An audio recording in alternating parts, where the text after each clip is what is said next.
Hi, us again, Vicky and Rikki, and today we're going to talk a little bit about fertility. So, a little bit of a recap. We are both divorced. We are divorced. Yay!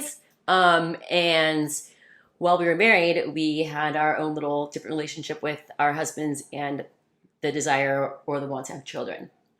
Or lack thereof. Yeah, I remember asking my husband when we should start planning for a kid, and he said he doesn't want to have a kid. And this was news to me because we've been married for 4 years. We've been together for like 5.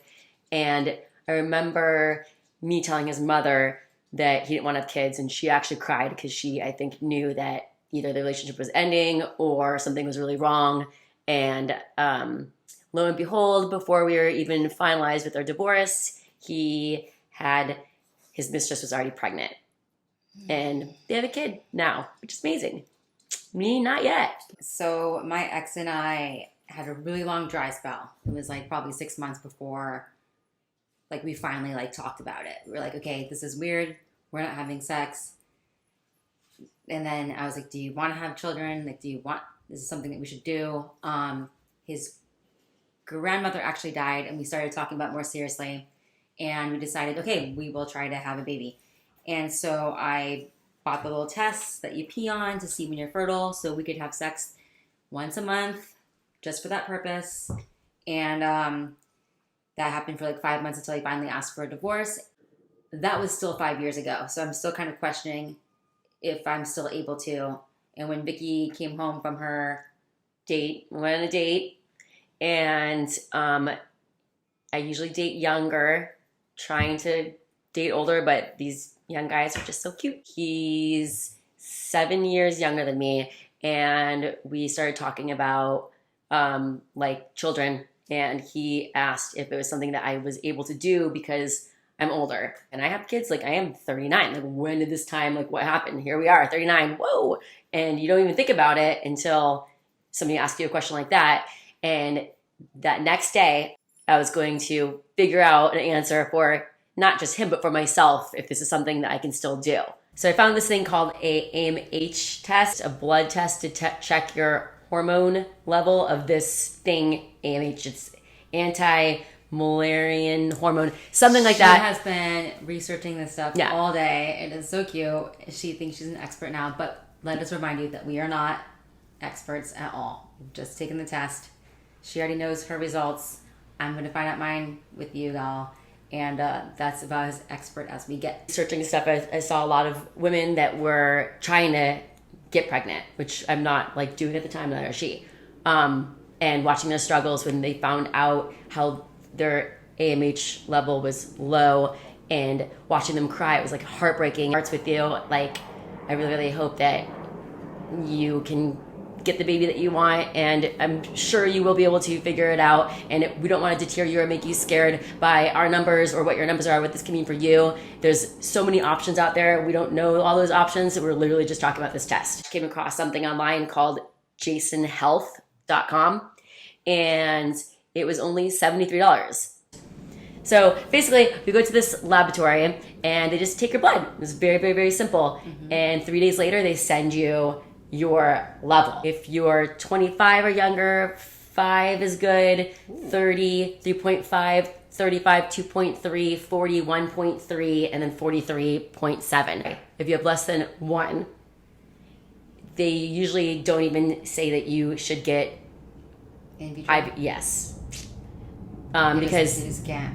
No, you can conceive, but for that they need you to have more of these.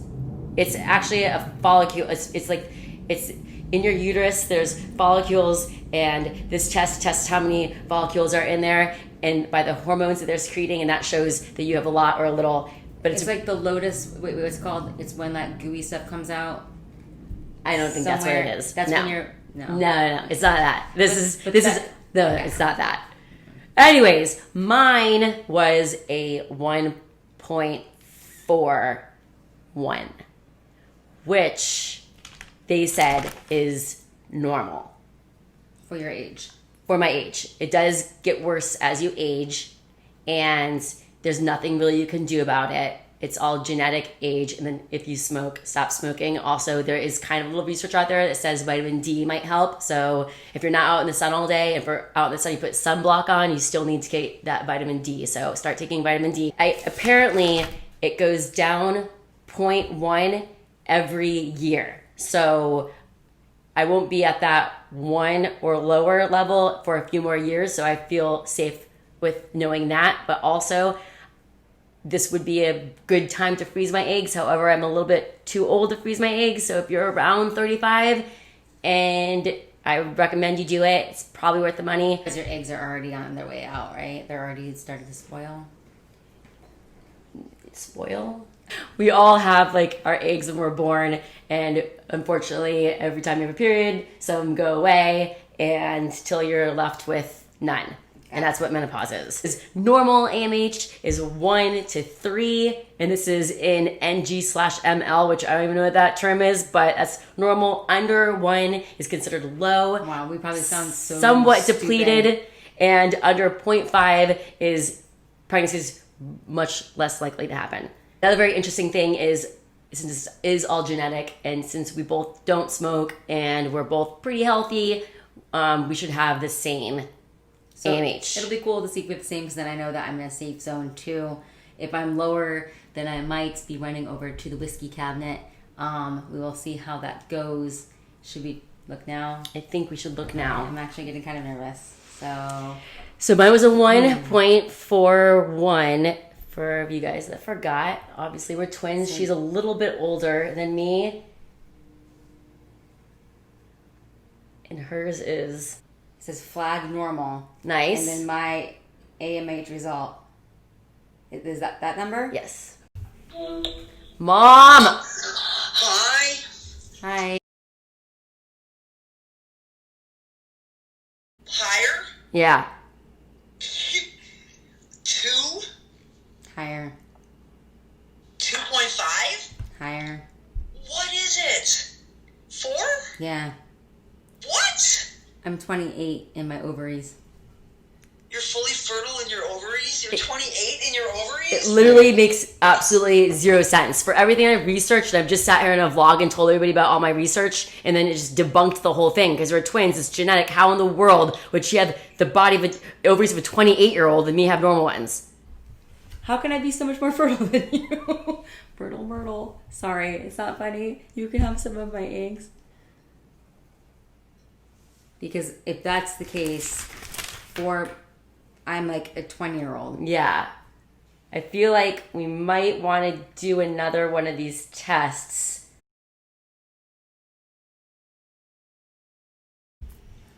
I mean, the only thing is that you could have PCOS. What's that? I don't know. It's things that Kate has. I probably do.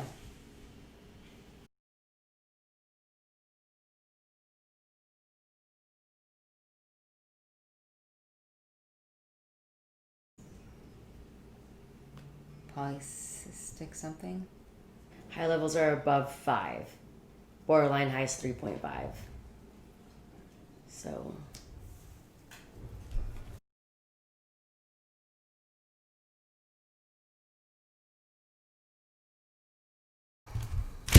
See, now I'm even more sad because I'm something wrong with you.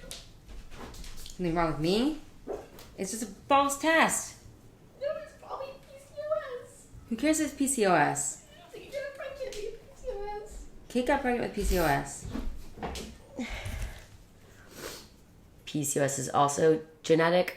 We thought this was going to be a fun little whoa twinning thingy about us having the same levels, and we were going to edit it accordingly and make it sweet and put a bow on it. And I don't know how to put a bow on it now, but just wanted to fill you guys in, and we will follow up with whatever we figure out.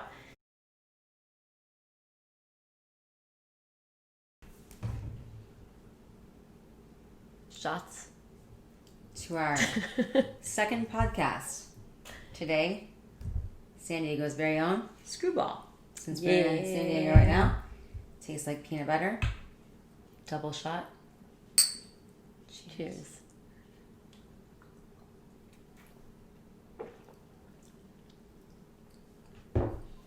That'll do it. Let's go.